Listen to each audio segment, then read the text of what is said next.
X-Men First Class, or should you rather fight Coach? Listen to me very carefully, my friend. Killing will not bring you peace. Peace was never an option.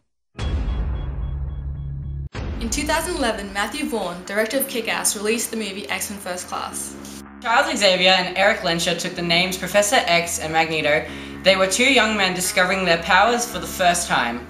Before they were arch-enemies, they were the closest of friends, working together with other mutants to stop the greatest threat the world had ever faced. In the process, a rift between them opened, which began the internal war between Magneto's Brotherhood and Professor X's X-Men. Matthew Vaughn's excellent cast includes Michael Fassbender, James McAvoy, Kevin Bacon, and Jennifer Lawrence. Who do you think did the best job out of all of them all?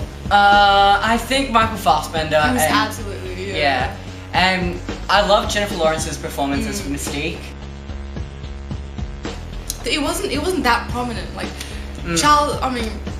James McAvoy as Charles, he was just in it. You believed that he was in. Yeah. But with Jennifer Lawrence, you got to understand her inner turmoil between choosing between Professor X and Magneto's Brotherhood. Like during the end, it's just so deep and powerful. No, but before that, she had the whole insecurity issues about what she looked like.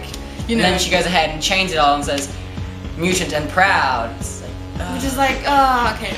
But make up your mind, girl. But seriously, Michael Fassbender, obviously, he's a great actor, and he just showed this in this movie. Like, this is what he is. He is an actor. But equal to his acting ability, James McAvoy, he played a great part as well. What about Kevin Bacon though? He was actually a really good villain. I'm not a big fan of Kevin Bacon. Oh God. But in this movie, I actually liked him for a change. It's really hard to like a villain, but those two, Michael Fassbender and Kevin Bacon, made us love them. Yes, and just the whole quest between seeking revenge against the man who killed his parents, and then in the end, agreeing with that man's point of view, is so many strong impacts in this film. Like, it's just mind-blowing that it's a summer film that this is coming out. And compared to the previous X-Men, I'd say it's really good. I like the first two, but the third one, it was alright, but Wolverine, no.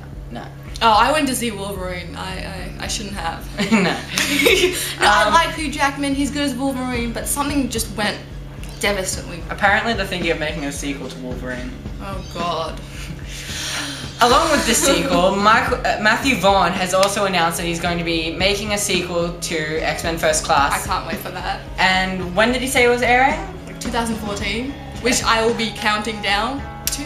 I'm sorry world, but you will not be ending in 2012. No, not after. Oh crap. Not before the new X-Men movie comes out. I just have to see it. We have to see it.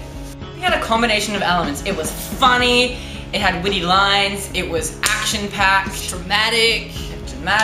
It was just amazing. It was good. It balanced, if you will, really good. The action and the history and the dramatic parts, it was just so good. I think the director did a good part in this, and I think it couldn't have been made any better. I think they got basically all the right things needed for this movie. Well, some would debate, is this really the First Class? Since if you go back to the comic books, it isn't exactly the First Class, but for the movie it is, which it's nothing to be bitching about, okay? Basically, it's just a cool movie. So, I'd probably have to say I'd give it 8.5 to a 9 out of 10. I'd say 9.5.